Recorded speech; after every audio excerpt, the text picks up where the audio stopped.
Neil and everyone for being here. This is going to be mostly an experiential session. I'm going to set the stage a bit by talking about what we'll be exploring, and then I'll give a few examples to prime the situation, and then we will have some breakout time in smaller groups to share with each other on this topic, and then we'll have some time at the end to come back as a whole group and share whatever surfaced for you that seemed relevant or helpful or useful, etc. So the basic, I thought about in thinking about what to do for this conference, I was like, well, there's always this thing where somebody gets excited about some new system, whether it's Sociocratic circle method, whether it's permaculture design, whether it's whatever. I have a list I'll run through here to prime the pump. And then we find ourselves trying to use it, as I said, if all you have is a hammer, everything looks like a nail. We find ourselves trying to use that system for all kinds of things that it's not really suited for. So the main idea of this session is to get a little context set by me and then share with each other our experiences around, using systems well and appropriately or not, as the case may be, and how did that happen, and how did we figure it out or fix it, and what are the consequences, and so on. So, sociocracy is essentially a system for governance, for organizing work and making decisions to guide that work. And many of us here probably are aware of a variety of other systems that have their distinct purposes. I'm just going to blow through a list and then see if anybody wants to add anything. So we've got stuff like appreciative inquiry, transition town design process, permaculture design. There's nonviolent communication and variants on that with different names like compassionate communication and so on. There's RC, or reevaluation counseling. There's ZEG Forum. There's constellation work, also known as family constellation work. Theater of the oppressed, playback theater, council process. And my particular reference there is the council process that was held by the Ojai Foundation and the book, The Way of Council. We've got things like Robert's Rules of Order. We've got Carver policy governance. We've got the Sociocratic circle organization method. We've got liberating structures, which I was reminded of in the last session I was in. Anybody else want to throw in another system or two that they're aware of, just to add to this giant pile? Just unmute and shout it out if you have something to add. Blueprint of We collaboration document. Thank you, Sheila. Also, yeah, holacracy based on sociocracy. Yeah, holacracy. Dragon dreaming. Dragon dreaming, great, thank you. Yeah, I've heard of that. Anything else? Okay, we'll call that good. That's plenty for the examples I want to make. So just some things to think about in terms of all these different systems we're aware of. Some of them have similar purposes, but they achieve the purpose through different structures and processes. So, we could classify them in certain ways, like nonviolent communication, compassionate communication, reevaluation counseling are all designed to be peer processes, right? There's not a so-called professional or a so-called expert running them or guiding them. It's peers, people working with each other to achieve some purpose, right? In that case, better communication between themselves or with other people in general. There's things like ZEG Forum or family constellation, which are typically facilitated to a certain degree, and they're more about a collective experience, not so much one-on-one. There's forms that use what I call theater modalities, like theater of the oppressed or playback theater, where stories are told or experiences are presented, and then they are represented by a troupe of people who are called actors, or actually theater of the oppressed has some really interesting terminology that was created for that. And so, they use different structures and processes, but they're aiming for something similar.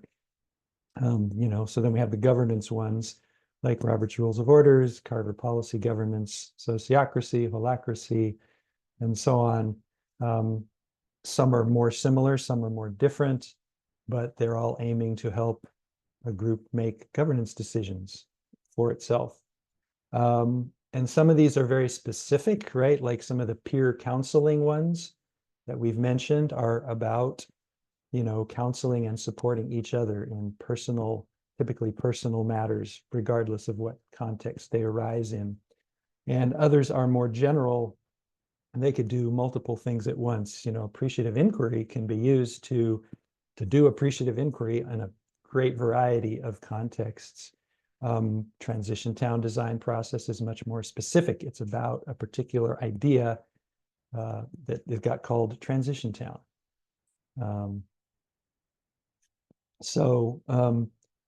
And then I want to say at the broadest level, all of these have the potential to build or increase trust, and they also have the potential to wreck trust, to negate trust, to damage trust. So that's kind of a big basket of systems and how they work and how they're similar and how they're different. I want to just briefly point to, I have a couple examples to give to Primus for the breakout conversations on kind of using a system that isn't really designed for the purpose you need. But I also want to mention there's this whole part about complementary systems. I think a few of you might have been in Eduardo and Bettina's session just previous, and that was a beautiful example, which I'll just use. Thank you, Eduardo and Bettina.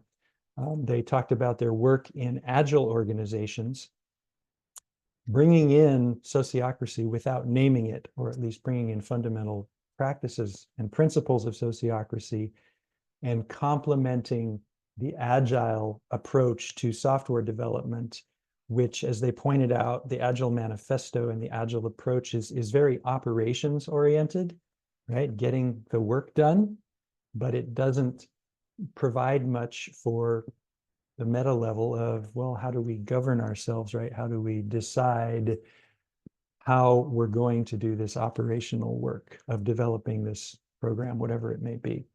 So that's one example that was well made. And if you want to see it in detail, just watch their session recording if you weren't there. A few generic examples I can give is like, if you're doing appreciative inquiry or transition town design process, at the end of those processes, you have something that you may want to do, you want to implement it. And there you are needing a governance system of some kind to organize that work and make decisions about who's going to do it and how and when and where. So that's what I refer to as a sequential complementary system, right? You do appreciative inquiry to get an output, and then you use sociocracy, for example, to implement whatever came out of that process or to take the next steps. Let's see, I had an example. Well, if you're, say you're working on a permaculture design project, or you're working with an intentional community design, ideally you probably need some governance to guide those processes or the groups doing them. So that's a simultaneous complementary type of approach where you are working on designing your intentional community, your social structures, your physical structures, and you're using something like sociocracy to govern that work. So it can be sequential, it can be simultaneous, it can be some of both, depending on the situation. And so the last thing I'll do is give a couple examples that give you a sense of what I'm inviting you to talk about in breakouts. And these are both examples of a mismatch between the system at hand, or the system that was being used, and the need that the group had. So the first one is a group of people where I used to live, who were creating what they called kind of a non-residential intentional community. So this is basically creating a group or a tribe that make certain agreements to support each other, to process issues with each other, to have social events together. And they live in a certain proximity, but it's not like a intentional community that's trying to build their own infrastructure. And this is some folks, Bill Kauth and Zoe Alawan. They wrote a book called Time for Tribe, or no, they wrote a book called We Need Each Other. And they have a website, I think still, which is called Time for Tribe or something like that. And their whole thing was, let's not struggle with the physical aspect of intentional community all the time. Let's create it where we all live already. And so they had their original group going, and it was working out great. And their focus was really interpersonal transparency, intimacy, communication, supporting each other in difficult times and celebrating each other in bountiful times and all that kind of stuff. And then what happened is they had to make some decisions at different times about what are our ground rules, what are our agreements within the tribe, and do we need to change them? Well, how do we change them if we need to change them? And they were usually all pretty well versed in things like, reevaluation counseling, nonviolent communication, and other forms of interpersonal clearing and transparency. What they didn't have is any skills in making those kinds of decisions, those governance, what we would call governance decisions. What are our agreements here? What are the consequences if somebody doesn't follow them? How do people join the group? How do people leave the group? All those sorts of things. And basically, they were trying to use the tools they did have to make those decisions. And it just got really frustrating for a lot of people. So what ultimately happened is a few of them reached out to other people in the sort of domain of facilitation and governance and whatnot and said, hey, what can you help us here? What's going on? And somebody said, well, you need a governance system. What's your governance system? And they said, oh, yeah, we don't really have one. So that was, that's enough of that story. That's basically what happened. They were trying to use, NVC to make governance decisions, and it wasn't working. And the other quick example I have is from the Ojai Foundation, which some of you may be familiar with. For for quite a few decades, the holders and transmitters of something they call council process, with support and blessings from indigenous elders and so on. And at a certain point, there was two people who were the co-executive directors of the Ojai Foundation, and they were noticing that the governance aspect of the organization was facing challenges. Let's say there was sort of assumptions of power by some founders or elders. There was shadow sort of power plays happening, and these two co-executive directors, their realization was, okay, council process is amazing and wonderful for many things, but it's not really fully sufficient for these aspects of governance, of guiding ourselves as an organization that we're seeing surfacing. We need something else. And so they started exploring what was out there. They discovered the Sociocratic option. One of them took a couple of the trainings that our organization, the Sociocracy Consulting Group, does. And ultimately, they contracted with me to come and do a training for a bunch of their staff, which turned into a training for a bunch of their staff, plus a bunch of other people who were there as allies and elders for a two-week deep dive retreat. And I just want to say on a personal note, I was blessed that I didn't know who most of those people were, because I might have been intimidated if I did. But there I was, just running my workshop and then finding out who all some of the folks there were. Wonderful, wonderful people, and made some great connections. But the point of the story is they found an organization trying to use council process for their governance, and that it just didn't quite make it. It wasn't sufficient. It wasn't a full fit. So that's the idea here. And what I want to do, Neil, if you can go ahead and create breakout rooms. Looks like we've got probably 2 groups here. So I guess half of us can just stay here and the other half can go to a room. Is think, and I'll paste this in the chat also in a second, but there's kind of 2 options. You can look at a mismatch that you've had experience with where you were involved with some group or organization where the tools that were being used didn't fit the need, whatever that looked like. Or also, you can think of a complementary systems situation you were in where there were several of these types of systems being used, ideally to complement each other, but it may be that your experience was that there was also a mismatch there, or that the complementarity didn't work out well. So, you know, think about either one of those, whatever comes up for you. Don't overthink it. Just, you know, what was a mismatch of system and need, or what was a complementary systems context that either worked well or didn't work well at all.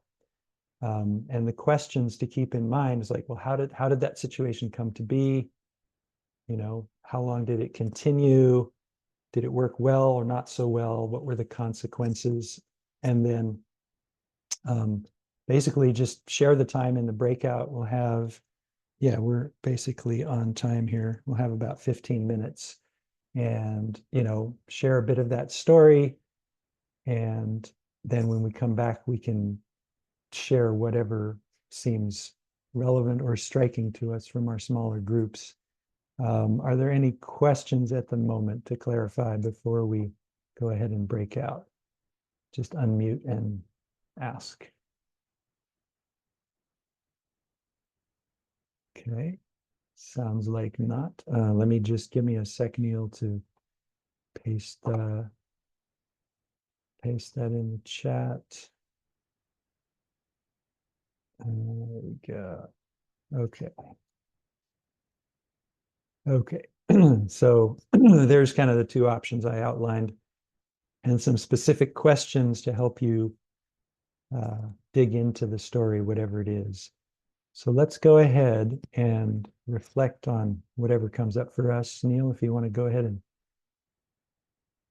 create the room, let's go. And you said 15 minutes earlier, right? Yeah. Okay. All right. So I'm off.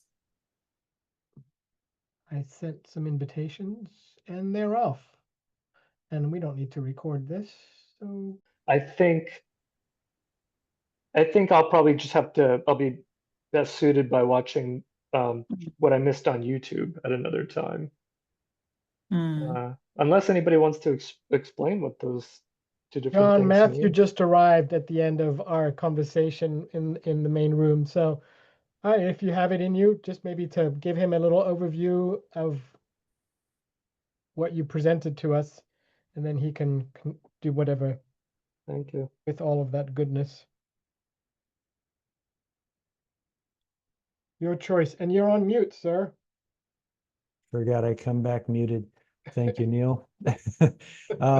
Yeah, so the idea here, Matthew, was to look at, I mean, ideally to dive into our own experiences and share about, you know, systems that were not matched to the needs, whether it be sociocracy or anything else, and or use of complementary systems, you know, sociocracy and what else to meet other needs that sociocracy wasn't meeting. And I just gave a whole bunch of examples of, you know, systems we may be aware of with different purposes. You know, we've got things like transition town and permaculture design. We've got NVC and reevaluation counseling, you know, and variants of those, family constellation work, ZEG forum, theater forms like playback theater and theater of the oppressed, and governance stuff like Robert's Rules of Order and Carver policy governance and sociocracy and holacracy and so on. And then I just gave a few examples from my own experience of, you know, being in a situation to observe a mismatch of, you know, one very briefly was a group of folks I knew where I used to live, who were a intentional community, non-residential intentional community group. And they needed to make governance decisions, but they didn't have governance skills. They were trying to use NVC and interpersonal tools to make those decisions, and it just was getting very frustrating, for example. So I'll leave it at that, and maybe if people want to share anything that stood out for you in the breakouts, that will help with some more examples for Matthew, as well as those of us who were in the other room. So the floor is open for any of that. Anything you shared or somebody else shared that got your attention, and why. And if you have an example to share, I invite you to focus on the why questions that I put in the chat, like just enough of the story to get to why it didn't work, or why it did work, why the complementarity was good, why it failed, etc.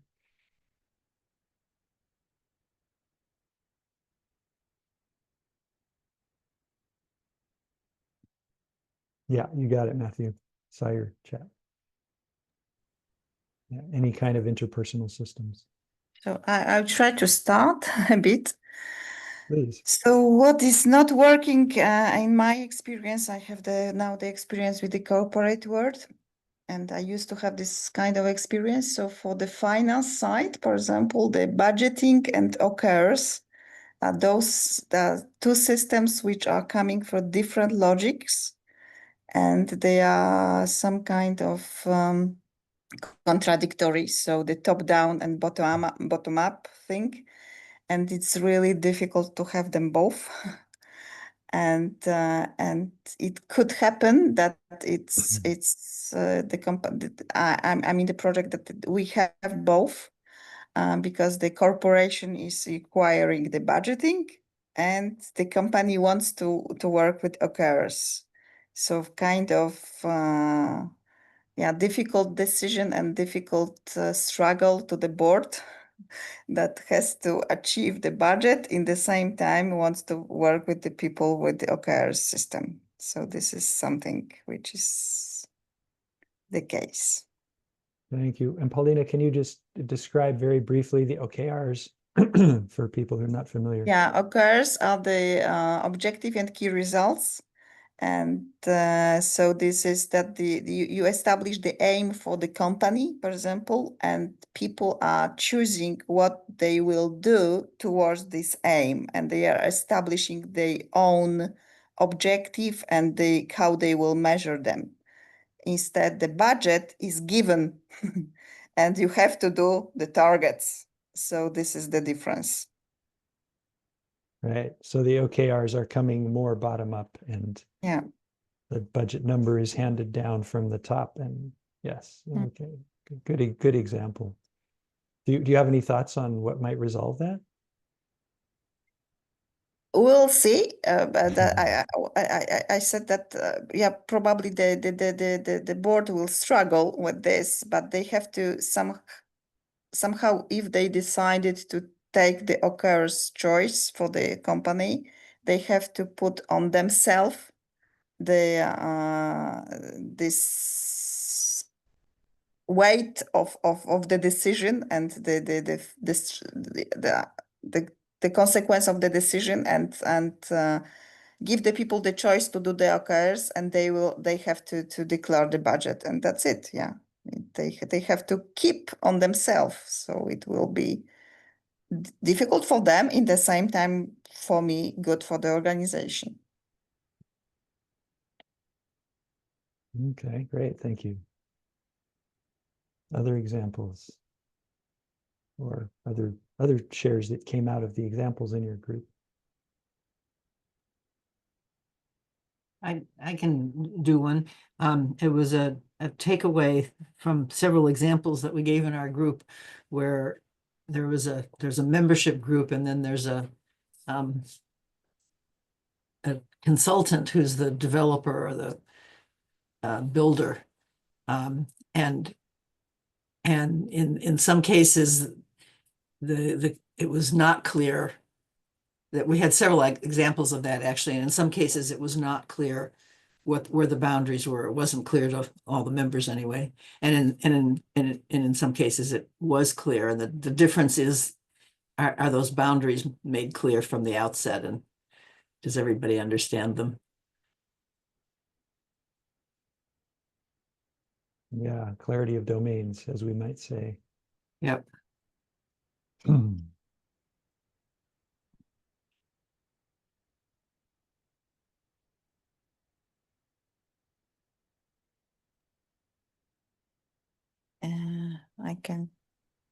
I can do another example of the complementary system. So the sociocracy, agility and sociocracy, which is giving the structure, much more governance system to agility.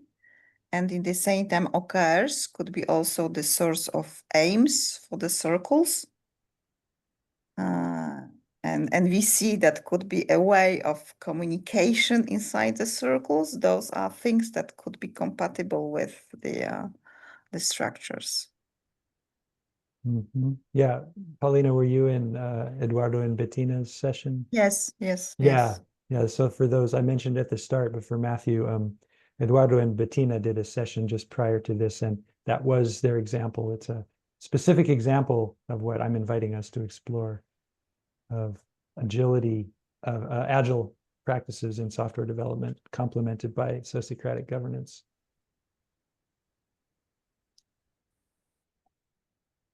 So yeah, you can watch that if you want to see some details on what Paulina just shared briefly.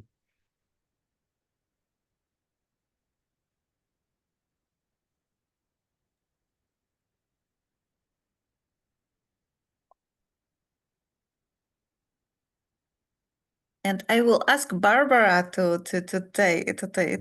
if you want to give your example with the dream. It was that we didn't start 2 or 3 projects I was in with the dreaming circle from Dragon Dreaming. And so we didn't find out for quite some time that there were at least two groups or more with different goals, different dreams for the project. And so it split because it wasn't the same for everyone. And I also realized that having some basics, building up from some basics, like being able to talk from, being able to check in, having a place where I can train to regularly check in. How am I doing? How am I here? What do I need to share to be present? And then also check out, what did I take? How am I now after the session? That such a training would be the perfect start for any other step that could be more formally like sociocratic or whatever, more. Yeah, my takeout is that I see there is a roadmap, or there is a 1 and 2 and 3, something that can build upon each other. And I experienced that we didn't build them in the proper way, and that's probably why at least these 3 projects after a while crashed. And it was very painful, because a lot of people invested a lot time and money and ideas, and yeah, it was sad that we didn't succeed. And probably this idea of, do our systems that we want suit the situation, or just from Sociocracy I take away there are the opinions, and then there are the informations. Or it's best to share all the informations before, until we start with the opinion. And we always did it the other way around, the wrong way. First the opinions, and when we then found out that we were not on the same boat, yeah, the boat sunk. So yeah, maybe the dreaming circle is one possibility to see, do we have the same dream? Do we really have the same goal? And then also being clear about the systems that could lead us there, how we want to do that. It's certainly something that I take out of this session. Thank you. Great example. Which I can follow that briefly with a story of the difference working out eventually. And it was a co-housing group in Western Canada that I worked with. Actually, have worked with again a couple of years ago, but they started out as Powell River Eco Village. And I credit them with being very, very smart because they focused on their soft infrastructure, their social and interpersonal things first. I mean, they were watching for land, but that wasn't their primary focus. And that's a mistake, as I see it, that a lot of groups make. They focus on the physical infrastructure and they never build trust and cohesion enough in the group to then handle all the problems that come up when they get to the physical infrastructure. But the point of this piece of the story is they went for several years, at least, probably more than several years, because I did 2 different trainings 2 years apart. And then sometime after that, but they embraced sociocracy as governance. They held it well, they learned it well. And ultimately, they discovered a difference that they couldn't reconcile, which was part of the group really wanted to be in or immediately adjacent to the town of Powell River. And another portion of the group really wanted to be more rural and have more land in a less busy place. And they ultimately became 2 groups, both of which are successful. And it was at first it was interesting to me. They credited their use of sociocracy with making that separation. They said it was painful, it didn't feel good, but it was tractable, and they remained connected and engaged with each other. There was no acrimony, there was no people were upset and unhappy and disappointed, but it didn't break the connections they had already built.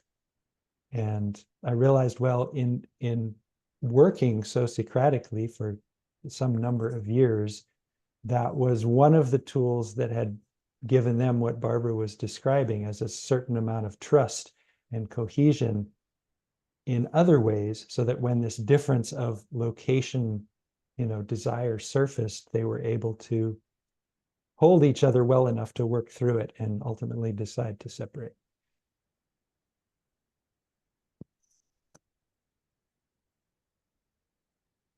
So there was sort of an indirect, the sociocratic wasn't directly sociocracy, but it was the trust building they experienced in using that system for some years. I think that helped a lot. So I have a few more minutes. Anyone else have anything they'd like to bring? Go ahead.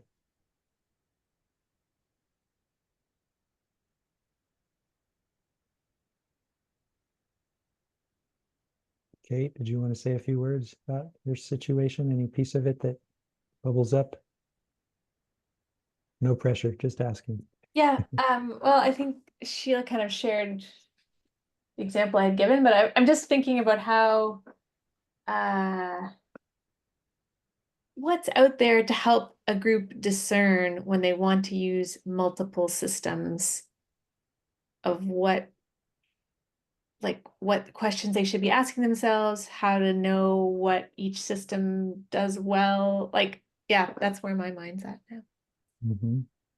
Yeah, that's a great question. Discernment. What builds that discernment? I mean, for me, it kind of goes back to one thing to be aware of that I notice is, as I said at the start, people who just found something that they find very exciting.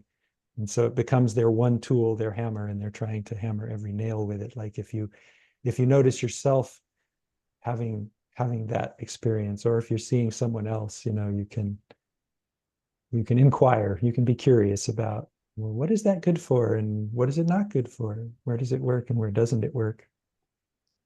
Just one thought. Matthew, do you have anything you want to share? before we run out of time? Coming in late and just whatever is. Well, I think that that previous question is very interesting. I mean, I know when I was taking statistics, and I had this actually this person I was seeing for medication, somebody with a doctorate, well, he's a practitioner at Harvard who was telling me himself he can never remember which statistical method to use for which situation, and now we have this question about which deliberative one to use for each situation when it's applicable. I think that is a good question. I think we could probably have a few books about the strengths of each one. It would be good to explore that further when to apply each one. Yeah. Okay, yeah, maybe that's the follow-on session Yeah. some other time. I think about, forming intentional communities with whom I spend a lot of time with, and how important it is to get the social fabric, knitted and threaded way before the physical plant shows up, but also how dizzy some of them are with the amount of information that's out there. And so the discernment piece, really needs to be spoken early. What is the expression? Early and often. Yeah. Because, oh my gosh. Well, I didn't mean to have the last word. It's fine. I was just going to ask you if you wanted to add anything, so that was perfect. Well, thank you, John.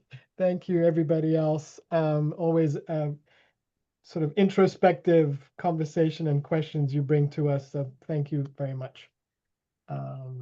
And as you all know, we're about to have a little closing and celebration. So see you all in the big room. Okay, thank you everyone for your engagement and contributions. Thank See you you. again somewhere. See you again somewhere sociocratic. Yeah. Thank you, John. Thank you.